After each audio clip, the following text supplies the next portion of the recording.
Hello, welcome to this channel and back with me Arfa. In this video, I will explain you about perspective on second language acquisition at different age. As we know, second language learner not only children but also adults. And what is the relation between their age with the second language acquisition process? Well, we will find out in this video. The statement of children are generally much more successful than adults.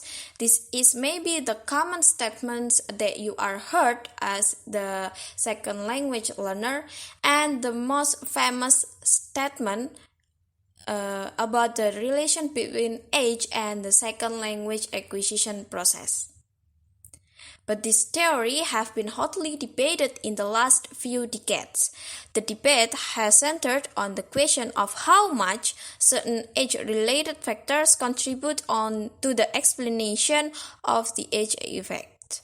So in this video, I will explain how much the age contribute to the second language acquisition process. The different approach to age effect in second language learning. There are three approaches. The first approach is maturational approach. This approach believes that the biological change influences the process of language acquisition. As we know, every human are growth. Every human who are born as a baby, they growing, they getting older. Baby, toddlers, children, teenagers, and adults.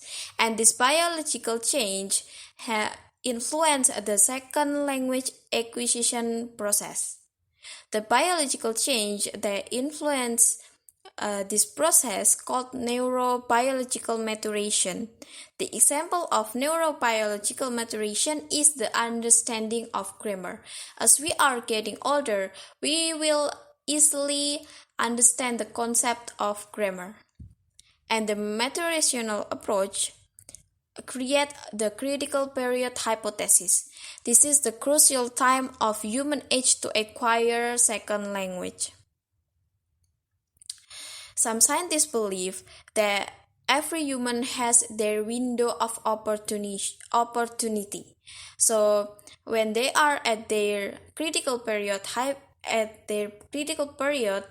which is when they are children, their window of opportunity are open, and it's closed when they are starting becoming a teenager or adult. So the critical period time, it's positive for children and negative for adults. It's positive for children because children are close with their critical period time. Meanwhile, the adults already lost this critical period time. This is some characteristic of the children and adults in critical period time. The first is the time of constructed information for the children. Of course, the critical period time is the time when children gaining the information and processing the information at their brain. They gather the information and knowledge from their environment, from their parents, and from their interaction with others. Meanwhile, the characteristic at the adult, such as they understood about rules in the language, they have habit from the first language, and they cares about others, which is this characteristic make adult learner are slowly acquiring a second language. And this is the three main counter-arguments in critical period hypothesis.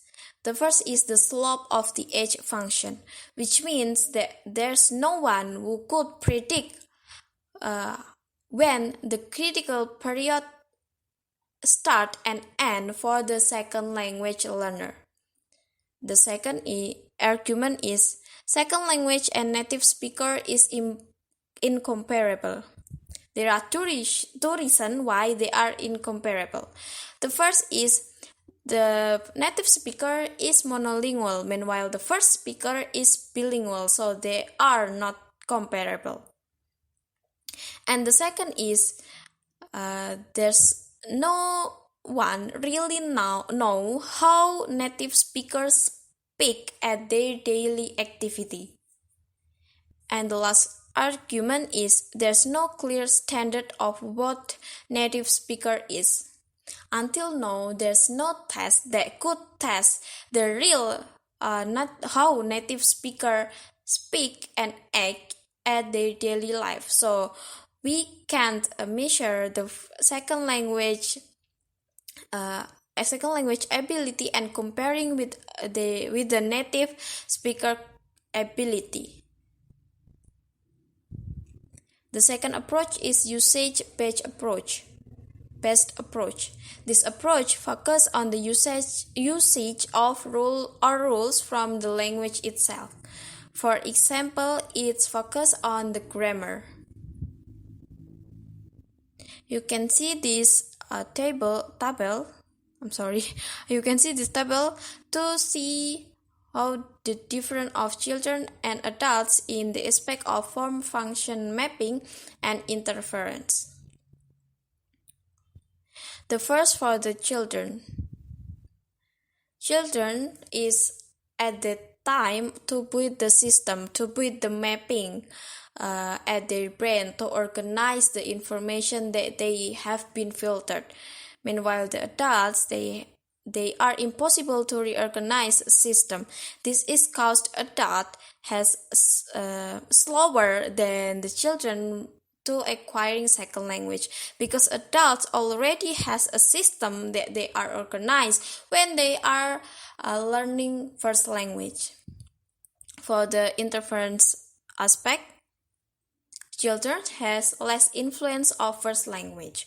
Of course, because they are at the young age, so their first and second language, there's no big gap between this language.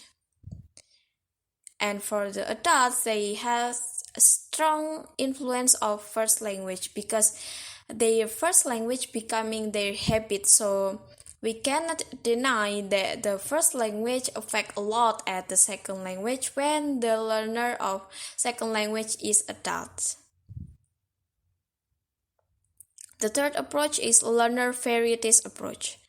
This is the learning choices made by untutored adult second language learners are informed by principles specific to language and communication. And Klein proposed the distinguish of the following abilities or faculties that play a role in language acquisition. The first is construction faculty. This is the ability of pairing sound with the meaning. The second is communication faculty. This is the ability of use the knowledge into communication activity. And the last, copying faculty, or the ability of imitating the target language. And claim that the age influence all of these faculty: construction, communication, and copying. When we are children, we easily copying, we easily imitating the information that we see, we heard from our social interaction. Meanwhile, when we are adult, we will lose this ability. Well, not lost, but maybe our ability of imitating are lower than the children. After we understand about the approach that related with age effect on second language learner, I will explain you about the learner's age-related properties. There are three properties. The first is prior linguistic knowledge, the second motivation, and the last is cognitive development. The first is prior linguistic knowledge. For the children, This is the time to build the system by gaining more knowledge. So the prior linguistic knowledge not really affect on children's second language acquisition, but it's very different with adults because the innate knowledge of first language becoming inhibitor in acquiring second language, because the innate language of the adults already becoming habit when the second language learner is adult, and could causing some errors in second language acquisition process. The second properties is motivation. Children motivation in second language acquisition is to develop linguistic identification alongside social identification. So the children acquiring second language because they want to gaining more knowledge, they want to gaining more information. When the adults, they complete identity formation, they forming the second language, they are aware with the grammar and the rules of the second language. And the last properties is cognitive development. Children's internal database consists of smaller pieces, meanwhile the adult learners are able to store complex forms from the input. Maybe some of you think that from these properties of cognitive development, the adults is better than the children, but that's not goes like that, because there are less is more hypothesis. Newport proposed that less is more hypothesis, which assumes that the contrary is actually the case. The cognitive limitation of the young child during the time of language learning may provide a computational advantage for the acquisition of language, and the less limited cognitive abilities of the older child and the adult may provide a computational disadvantage for the acquisition of knowledge. It's like this: when we are children, our memory has remaining many room for the information, so we are easily memorize something or easily to imitate something. Meanwhile, when we are adult, our memory already full. Well, maybe not full, but our memory not as wide as when we are children. And because of this, when we are adult, we are find it hard to memorize some rules at the second language acquisition, or memorize word or pronunciation at the second language. Okay, I think that's enough for my explanation. I'm sorry for all the mistakes that I made, and I hope that all of you could get a more knowledge and use it well from this video. See you at another video, and bye bye.